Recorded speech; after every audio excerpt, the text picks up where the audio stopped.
So, Ethan, any hot tips for us on how to maintain a happy, motivated workforce?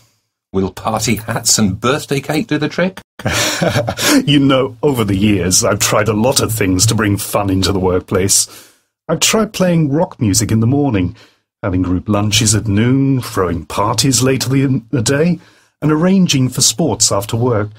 But whatever crazy thing we try, it loses its novelty after a while, and people tire of it.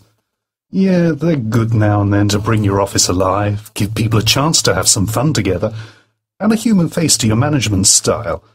There's another way to show people that you care about them, but I find that the bottom line is that people come to work because they want to work, not just to play games and have silly parties. Beyond the money, people expect more and more out of their work today. They want to contribute. They want to see that their contribution is making a difference.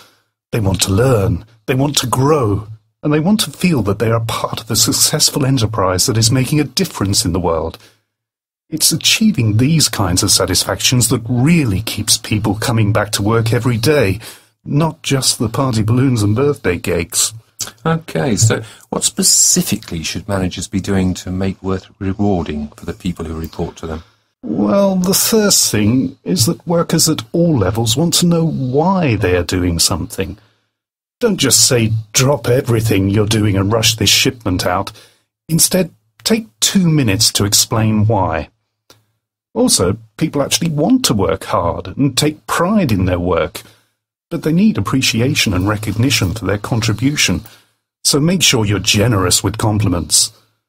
Then, of course, people want input and accessibility to their managers, but many shy away from giving input unless you make it easy for them. Try small group meetings where you ask for suggestions. They're a great way to get people involved. Finally, people want to feel their work is making a difference. Explain why their work matters. Tell them success stories about people who use your products and post press clippings on the bulletin board. What about opportunities for advancement within the company? Does this affect motivation? Absolutely.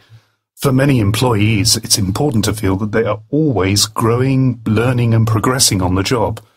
With the few employees at small firms and flatter management structures at larger ones, it's a challenge to fulfill this need.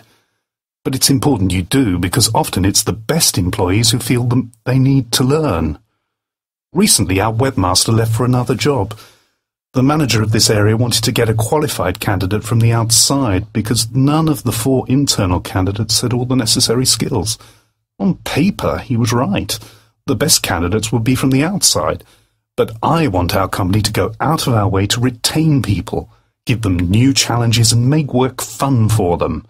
So we divided the webmaster job among several people, giving them all a great chance to grow and learn something new. In the short term, it might be inefficient, but in the long run, a highly motivated staff is priceless. How important is the personality of the boss? I mean, if the boss shows up at work in a foul mood, does that mean that everyone else is going to have a bad day that day? Recently, one of my managers pointed out to me that when I comment on people's work, they pay a lot of attention to it, something I tend to forget. Another time, another manager told me that when I'm in a good mood, it helps boost up everyone else, but when I'm not, it darkens people's days. As a manager at any level, you've got to try to project a positive attitude, no matter how crummy a day you're having, and you've got to go out of your way to be sure your comments have a positive effect on people. First thing in the morning is a great time to pass some positive energy and appreciation on to others, with an enthusiastic greeting and a little small talk.